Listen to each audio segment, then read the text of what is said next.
lan nga dikk say client laajuma la lan ngay jaay de dama la laaj lu yomb lan mooy li nga xamante ne moom nga dikk say client. salaamaaleykum maa ngi leen di dalal ak jàmm ci VSD Mina Pro maa ngi tudd Amina Diagne di coach di liggéey ak entrepreneur yu bëri. li nga xamante ne mooy li nga dikk say client mooy loo xam ne bu ñëwee jënd ci yow am na loo xamante ne ci yow rekk la koy gis waaye du ko gis ci keneen. am na ñu bëri ñoo xamante ne boo leen laajee lan mooy li nga xamante ne moom la ñu dikk seen client dañ lay wax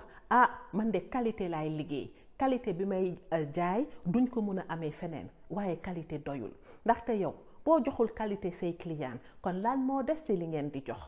looloo tax qualité bi moom mooy fi nga xamante ne moom ngay tàmbalee léegi boo dépassé wee qualité bi boo bëggee xalaat am loo xamante ne yaa ngi koy dig say client te mu nekk loo xamante ne amal na leen njëriñ li ngay njëkk def mooy ràññee bu baax ci say client ana say client ndaxte ki nga xamante ne mu ngi am 20 ans bokkul ak ki nga xamante ne mu ngi am 40 ans seen bëgg-bëgg bokkul seeni soxla tamit bokkul kon li ngay njëkk def mooy xool ñi nga xamante ne mun na am ñoo xaw a niroo ki am 20 ans xaw na niroo ak ki am 21 ak ki am 22 ans boo xoolee kooku nga xool kooku ana li nga xamante ne moom mu ngi koy mettitlu te xam naa ne bu ma jëlee sama produit di ko jëfandikoo dina faj soxlaam boobu wala ana sama client boobu groupe boobu te ñu niroo ana li nga xamante ne ñu ngi koy wër te amuñu ko léegi boo demee ba ràññee pour client yooyu ana li nga xamante ne